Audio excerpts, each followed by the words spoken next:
figure that out. It must have felt good when it came out, right? Yeah. Haha. How many hours has it been? Like at least one. At least one. Just trying to take out that one stripped bolt.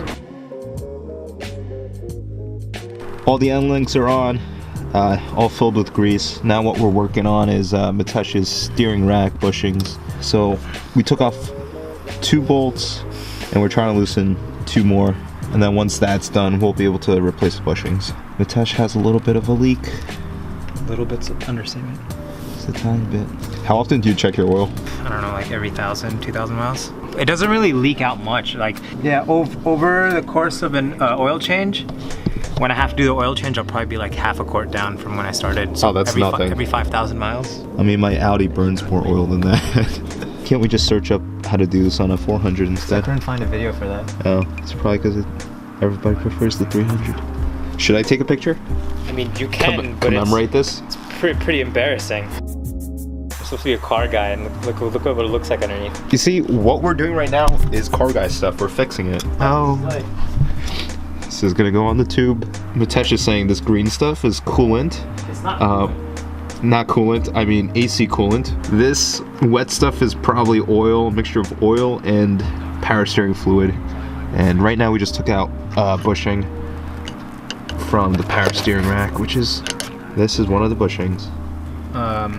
Yes, Mitesh? I was gonna say, let me put the new big bushing back. Okay. And then tighten that up.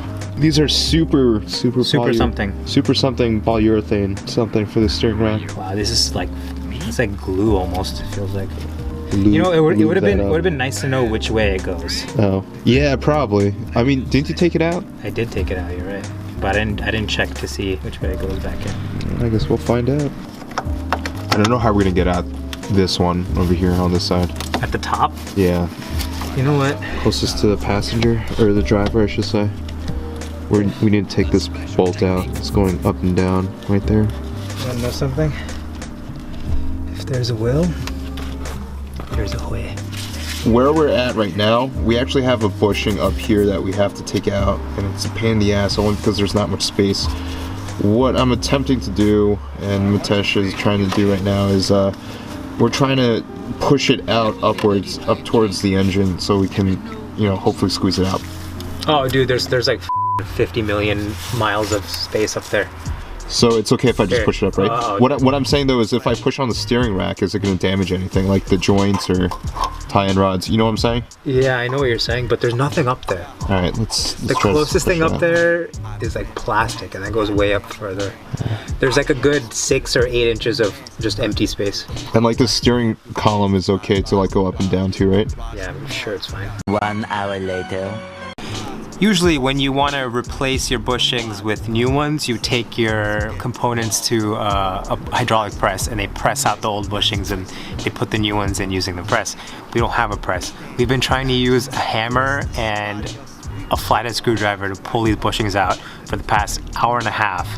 And then for some reason, a bright bulb went off in my head and I'm like, why don't we just use the jack and a flathead screwdriver and use the jack's force to push out or press out the bushing. So that's what we ended up doing. And we actually got it out. There's a jack, there's a screwdriver. The other screwdriver is just to hold it in place so it doesn't, you know, fuck the rack apart. So we pressed it out. We actually ended up using a blowtorch tooth to try to melt out the rubber around it. So there's that. Bushing fell out. Thank you, Jesus. That's a hefty amount of lube. Oh, dude, I'm not taking chances with this one. Because we were there for like an hour almost, so I don't even care. Is it not going in? It's just too large for the hole. That's what she said. Just used some hedge clippers to cut that bushing in half to make it easier to install. Alright, let's do it. So we have all the bushings in, everything's bolted up.